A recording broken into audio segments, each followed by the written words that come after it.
Today, Danny and I are going to be talking about what to avoid for the 3 most common mistakes when you start CrossFit. We're going to talk about the first one, which is comparing yourself to others. The second, which is skipping steps. And then finally, the third one is overtraining. Danny, how are you doing? I'm doing good. How are you? I'm doing well, sir. It's always good to have you. Yeah, back in it. Tell us a story of the biggest mistake you made when you started CrossFit. Ooh, how much time we got? We have an hour. No, I mean, honestly, I think the best story I can tell is I started CrossFit in late 2015, right? Kind of like pre-cures. So I decided to do a benchmark workout, which was Fran. It's part of our common core like workouts, 21, 15, 9, barbell thrusters and pull-ups. Okay, 95 pounds for the men, 65 pounds for the ladies, right? I decided to do the workout as prescribed, right? And it took me 17 minutes to finish the workout. I think that's about the same time it took me my first time as well. But it also crushed me. Like it also was one of the worst experiences I've ever felt in probably that year in 2015. What crushed you?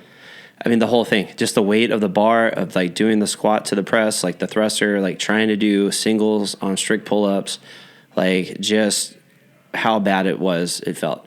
And to put it in perspective for everyone, Fran is about like a 3 to 4 minute workout for most people. Mm-hmm. Most people finish the workout in about like 3 to 4 minutes, and we didn't time cap it. And I was They didn't time cap it. Interesting. And I was one of the last people to finish. Yeah. Classic. But yeah. Awesome. What was the hardest part, Fran?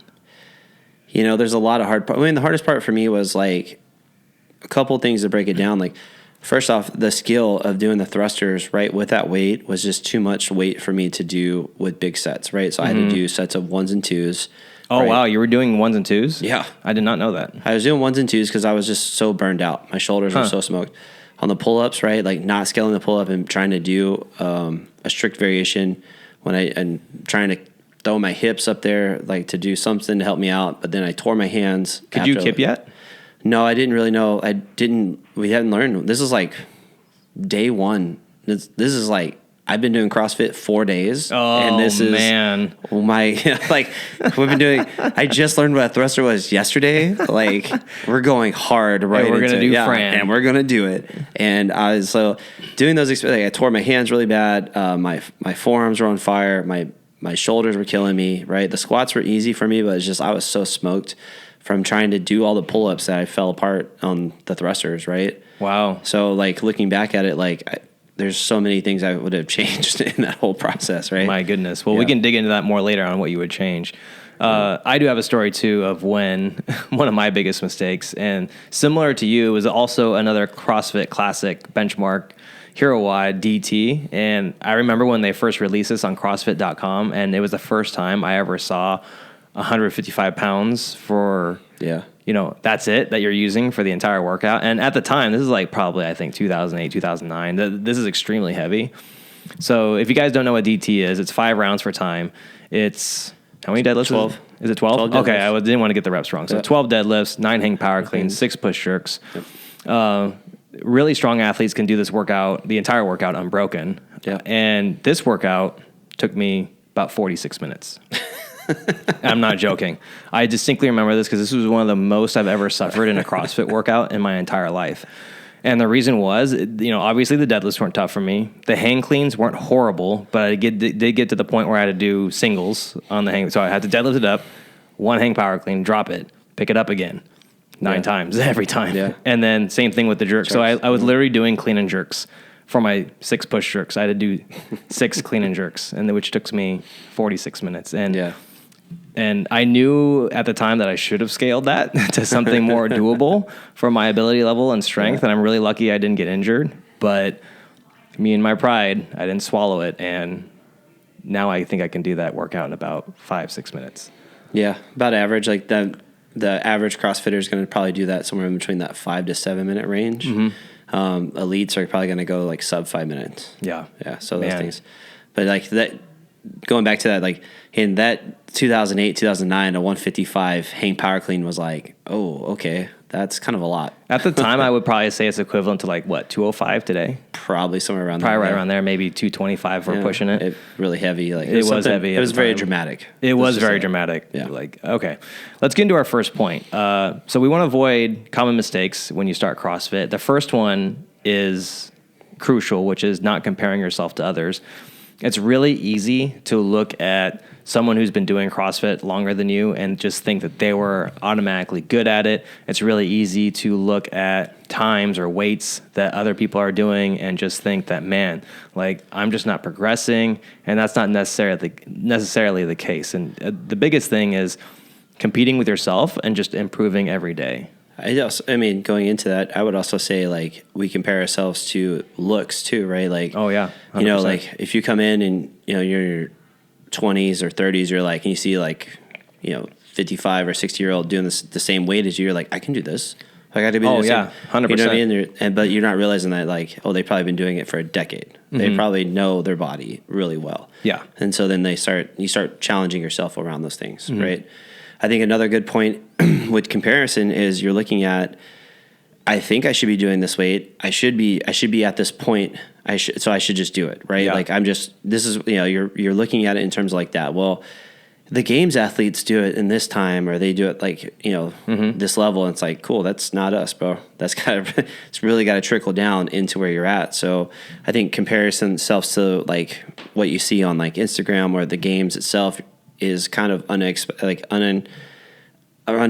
like in your mindset. Like it's like you get up there and you're like, I saw Danny Spiegel do this, so if I'm a female, like I can do this, and you're like, no, I don't think you can. Like, so maybe I mean, a lot of guys can't do that, right? That's I mean, I can't do what she does. I think we're getting better at that, like in terms of comparing ourselves to the games athletes, but we still it is getting better. Yeah, I think people still try to like do it. They see something and they're like, I want to try that, and then they come in and like, dude, you shouldn't be doing this. Yeah, not yet. Right? Yeah. Awesome. And what would you say, like if you're coaching someone or when you do coach people and you do find someone who's comparing themselves to either someone who's been doing CrossFit 5-10 years or a games athlete, what would you tell them? I take them out back and I slap them around really hard in the face. No, just kidding. No, I tell them like that's unrealistic, right? I really try to tell them to like you should be comparing yourself to yourself a month ago, a week ago, a year ago in that terms, right? Like if we'll take your DT example, right? Like if a week ago before we did this, you couldn't even hang power clean 155, right? Like you're having to do singles or something like that. Then right away, like we should not RX this workout. We should be scaling it down, yes. right? Hey, if you knew, that's why you need a coach, right? Like, yeah, if you're going back and looking at these things, like that's what I would compare it to. Oh, I've never done this before. Okay, so what's your, if we're doing that, I'm like, okay, what's your 1 rep max power clean? They're like 135. Then we're not RXing the workout today. Like, sorry, today. Right? Yeah, no, it's where. So you have to go back and tell people to compare them to like a realistic thing, and the most realistic thing is to compare it to yourself, right? Like, take the data that you've been logging. If you have no data, right, and you've never done this before, like for some of the new people that come in, I'm like, all right, well, here's what we're looking for. What do you think you could do in this range or this range? Or like I give them like a rep range, right? So, okay, we got deadlifts today. Like, could you do 5 deadlifts unbroken at, like 85 pounds, right? Or 75 pounds, 55 pounds, whatever the weight is, right? The answer is yes. Okay, cool. Check. We got that one down. Okay, hang power clean. How do you feel about that? Could you do it at the same weight? No, then right away we know we have to lower the weight down to get you in there. Yeah. So just walk them through the progressions of have them looking at themselves, not looking around the gym. Because it's really easy to look around and be like, oh, I usually finish around the same time as this person, right? But this person might be really good at this barbell movement, I think for everyone who knows, if me and Coach Kim get next to each other in a barbell movement, I'm probably going to get beat because she's really good at and proficient at cycling the barbell with her needs, right? Mm-hmm. So it's like I can't even compare myself to that kind of person, right? Right, yeah. It's comparing yourself to others is a fast track to getting discouraged. And I like what you said about comparing yourself to yourself and looking back. And that's something that's a great lesson to learn about anything is just that, when you look back and then you just continually try to improve yourself, then that's really the only benchmark that you really need to worry about because that's the only way you can truly progress. And when you compete with yourself, it makes progress a lot easier and not only easier on yourself mentally, but also just easier to track your progress overall. Yeah, I mean, I think competition is good, right? Competition is what's going to push you to try new things or to go out on a limb and do some risk, like maybe go unbroken in senses of like the workout capabilities, right? But like you can't be at a constant like comparison, right? Like it's really easy to sit back and just be very judgy and be like, oh, this person looks out of shape. Like I should be able to beat them, right? And it's like you don't know, like, you know what I mean? Like we don't know what they're doing outside the gym, right? So this could be something they're really good at. And then you get into a bad situation where you're like, I came out too hot, came out too heavy. Now I'm having a hard time finishing the workout. Yeah. And at the end of the day, it's all about just making yourself better, focusing on you, and just taking it one step at a time. Yeah, your goal should be to get yourself better and then make everyone else around you better. 100%. Right? Like you should always just focus on what you can do first and your capabilities, and then that's going to make everyone else rise up to you. Right? Like, and get into that piece. Awesome. I love it. Let's move on to our second one, which is skipping steps. Danny, do you want to, you've already talked about this in another podcast, but why don't you start us off? Yeah. So we started, we went over this, the hierarchy of like movements for everyone, right? Like where to go through and where to base with it. But in terms of like skipping steps, like in just the stories that we told, for myself, scaling the weight down and then scaling the pull up down into an easier variation is right away what should have been done, right? So like I shouldn't have skipped out those steps of like I skipped right to the weightlifting because it was easy for me, like I could do it, right? But I didn't look at the gymnastics part of it. I didn't look at the conditioning part of it as well. So getting out of that of like what phases are going to hold me back here, right? First off, the first phase is your conditioning phase. Can you even like hold the conditioning of the set? You're like, yours 5 rounds, mine's 3 rounds at the end of the day. Not a lot of rounds, but a lot of movements, right? Yeah. Like a lot of like repetitions. And definitely a higher amount of reps that we're not used to yet. Yeah. Like, so that's one of the things right there. It's like breaking it down in your head. Like, you get, like, okay, it's only 12, it's only 9, it's only 6, but totality wise, or, like that's, what is that, 60, like, like those reps add up to you a lot when you get in there. And so it's like is my conditioning up to par? Okay, check. Okay, is my skill up to par? Like, am I able to handle the skill? Like, not to mention like the weight or anything like that, but do I have the skill of cycling a deadlift, like touch and go, right? Do I have the skill of cycling a hang power clean or a jerk or a pull up or whatever it is, right? If the answer is no, then I'm already going to have to drop down. Yeah. Like, I'm not going to learn that skill magically as we like go through with it. Right. And then the third one is like, can I handle the weight? Like, is the weight appropriate to what I'm doing right now? If 155 or 105 is your 1 rep max, that's probably not a good idea to do it, for 60 reps. No, it's a terrible idea. For that sense. So I think going back to the hierarchy like that would help you out. Yeah, 100%. Yeah, I mean, if I had to go back in time and coach myself, like the first thing I would do was obviously scale the weight, but how I would do it would be like I should be able to do 6 push jerks unbroken, and I shouldn't be dying on that 5th or 6th rep. Like I should be able to do it with pretty good form, with a low heart rate, and without thinking like, oh my goodness, like I won't be able to sustain this. So. I mean, even at that, if I was coaching you too, like I would say, like, could you do 3 at a time? Because even 3 and breaking in the middle is very common for people as well, right? But you can still survive. If you're doing singles right away, that's not great. No, it's definitely not great. And I would definitely set a better time domain for myself. I'd be like, I would force myself to have some sort of a time cap to where I would make a more intelligent decision on the weight that I was using. Now everyone knows why we have time caps on workouts. Yeah, no, seriously. Those early years we were definitely filling it out. Yeah, those early years was just like, just finish it. Yeah, good luck. We'll be here waiting. We'll leave your stuff outside if we need to close.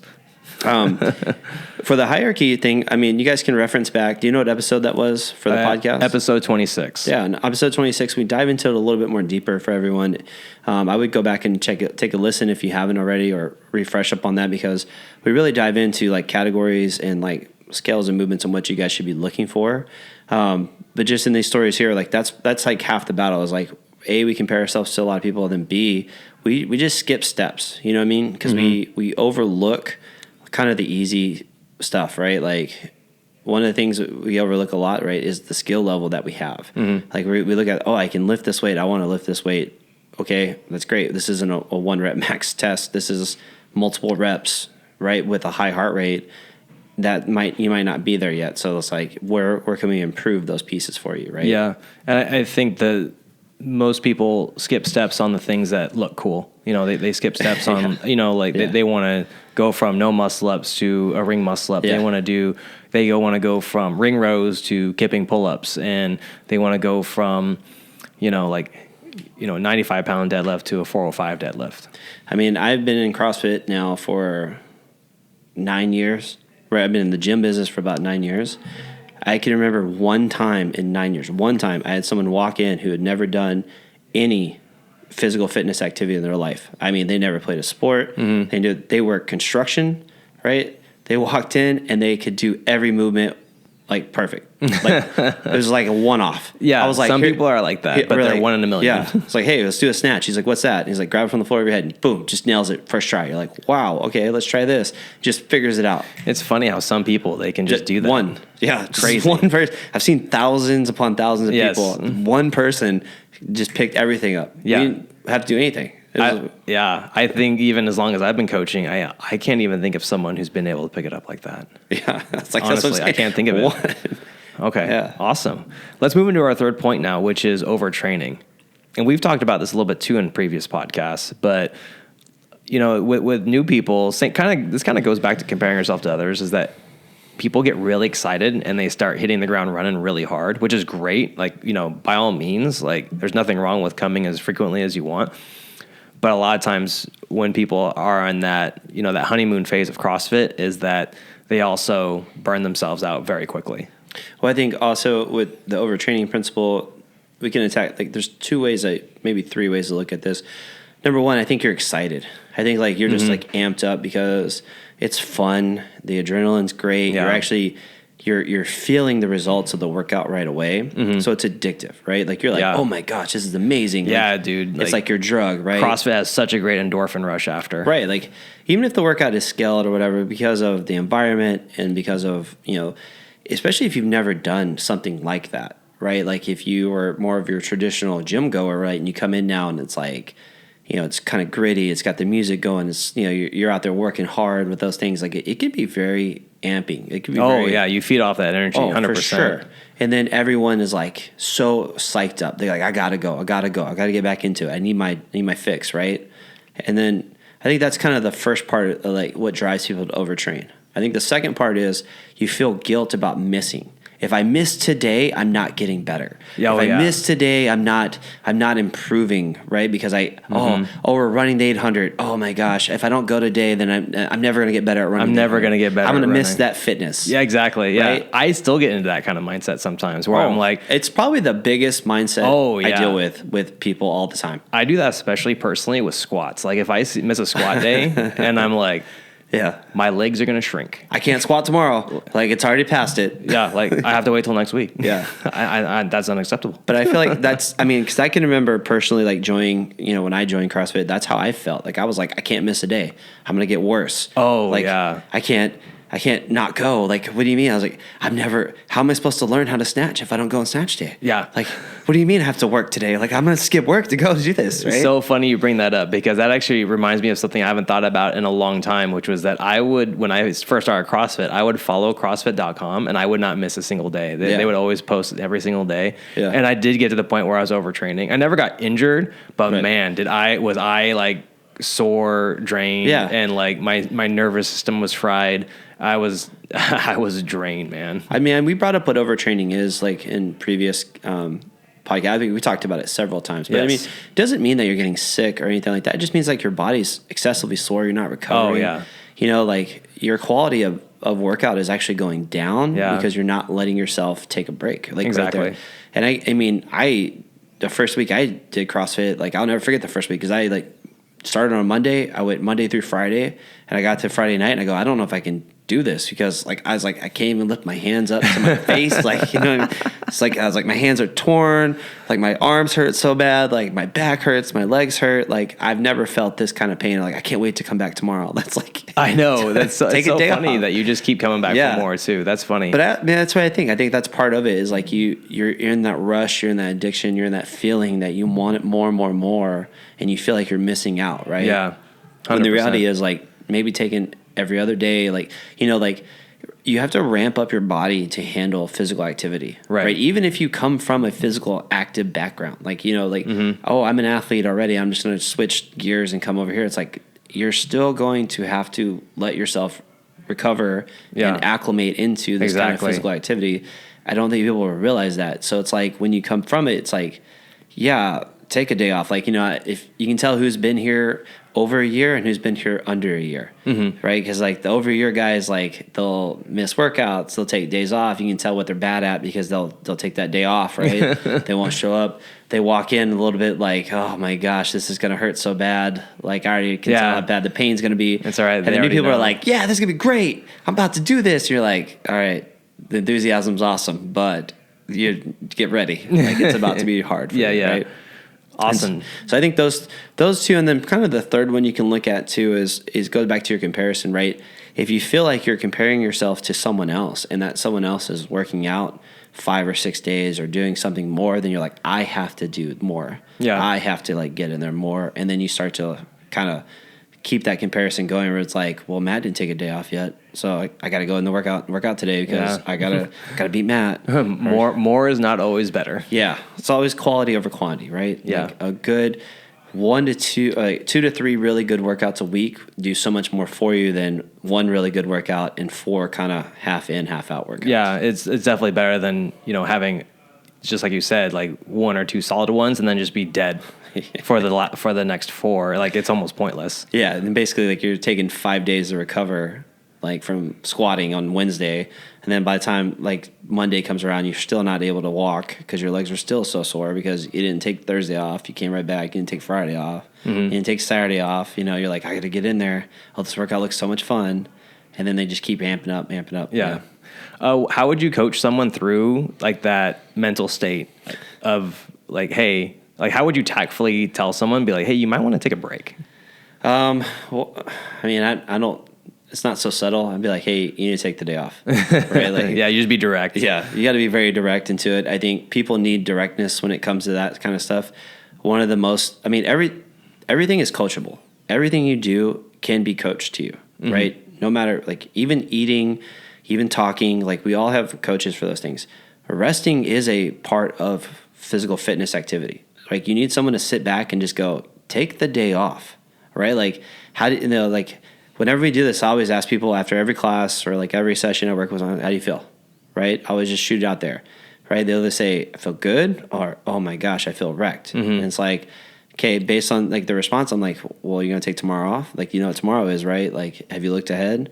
And it's like one of those, like, walking them through the process of like, you know what's coming? Like, are you prepared for this, right? Yes. Like, when is your break? Like, I always, like, especially when new people start, I'm always like, well, when's your break? When are you taking a day off? Like, what's your schedule? And they always like give me their schedule.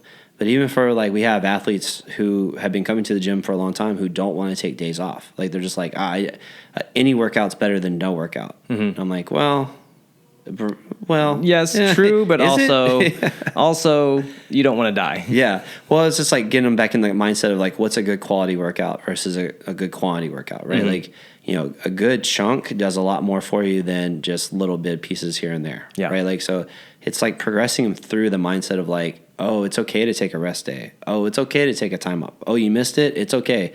The workout's going to come back. Like, there's going to be another version that you're going to get. Like, I know, like, you know what I mean? Like, don't feel like, I think a lot of people think when they miss the workout's never going to return. It's like, nope, they're going to find a different variation for you at some point. Don't worry. Yeah, exactly. It's one of those things where you definitely want to play the long game. You don't want to get to the point where you can't work out for 3 or 4 days straight just because, choose rest before rest chooses you. I think that was another podcast. That was the one. That was the one. There. So if you guys want to look that up, that was one of our first podcasts, I think, in our top 10, first 10, I mean. Well, I think, like, going back to the rest, like this piece here, I mean, and we're talking about old stories. I remember distinctly in, like, I think it was 2014 when Jason Khalifa started the What's Rich Doing, right, mindset. Remember that? Yeah. And it was like, well, if he's doing this, I got to do this. And that really kicked off down the smaller tiers, like the regional athletes around the time. We all thought the same thing. Yeah, just more is better. Well, if the elites are training twice a day, then I need to be training twice a day if I want to make it to regionals, right? I definitely got into that mindset too. If they're doing 3 times a day, I need to do 3 times a day. Well, how can I work this in my schedule? You know, if they're doing heavy lifts, they're doing heavy lift percentage at this time and then doing running and cardio, then I need to be doing that. I need to be upping my workouts. And it's like, you just fell into the trap, right? Like, you know, and that really was a real mindset, I think, for about from like 2016 to 2018, I can remember that being the real mindset for a lot of people training. Was like, we need more. You don't understand. Your one CrossFit class isn't helping. It's like, right, but what do you need more? Who has time for rest? Yeah, like, and I mean, I feel like that's where we were at. Like, it was just a real crazy process of people working out multiple hours, just murdering themselves every day. Whereas, like, just doing Metcons. I remember that was the thing. Just do Metcon workouts and you'll get better. And I was like, the reality is, like, when are you training your strength? When are you training your conditioning? When are you training your skills that you're really bad at? Like, I'll train them in a Metcon. You're not. You're just working on the skill for what you have. Like, you know, like, you're not improving, like the double under, right? Very easy concept, very hard thing to execute, right? And when you get your double, like, getting your double under is the big thing you go for, right? And then once you have your double under, you need to get sets. So, like, the skill progression doesn't end once you learn how to do a double under. Now you got to learn how to do 5 or 10 or 20. If you want to be in a competitive aspect, you got to learn how to do 100 unbroken or 200 unbroken, and you have to do it under duress, right? Like, so how are you training that skill? Because in a workout, like, that's like a Metcon is when you deliver the skills. That's when you execute the skills and you work out different plans of action, right? Yeah. That's the test. What's all the studying you've done for the test to get there? And it's like, those are skill things that you should be working on elsewhere. Yep. And I do believe, like, that mindset, and then you don't rest because you're like, I need more. And then you're comparing everything. And at the end of the day, you're like, you know, what happens is people either get injured, right? Or they burn themselves out. And then they just turn around and they go, well, it's CrossFit's fault. It's like, I got hurt, I got injured because I did CrossFit. Yeah. It's like, well, is it? or their coach didn't communicate properly with them. Because a lot of times, like, what bad coaches do is they say yes and they amp you up. Or they'll just ignore it and they'll just let you do whatever. Yeah. Like, they won't have like the spine to tell someone or to coach them properly to the point where, like, hey, you might not want to do this because of this. Yeah. I mean, yeah, good coaching is hard to find. And back in 2016 to 2018, good coaching was definitely hard to find. Oh, yeah. No, it's gotten better now. But coaching has gotten a lot better. But yeah, that's actually a very tough thing for a coach to do, because you have to you have to tell them the truth, and sometimes the truth hurts, and you don't want to be that guy rough. Sometimes. Yeah. But that's our job. All right, so there's some things up here. Like, we want to avoid these common CrossFit mistakes when you first get started. The first one is you want to not compare yourself to others. Remember, fitness and CrossFit is a journey that is on you and for you alone. So keep working on you. And then skipping steps is definitely our second one. You definitely want to make sure that you're progressing with either movements or in other aspects of your fitness journey, step by step, and mastering one before moving on to the next. And then finally, overtraining. We just talked about this. We've talked about this multiple times in our other podcasts, but you want to make sure that you have adequate recovery, because the last thing you want to happen is to get to the point where you can't work out at all. And also, we want to keep fitness fun. It's more fun when you're always motivated. Danny, any final thoughts that you want to wrap up with? No final thoughts. No final thoughts. Awesome. No final thoughts, Your Honor. Solid. No. All right. Well, thank you so much for listening. If this was helpful, please leave us a 5-star review so we know to make more content just like this. Follow us on social media at Red Wolf CrossFit, and feel free to send us your questions there. We'd love to hear from you. Until next time, good luck. Have fun. Nailed it.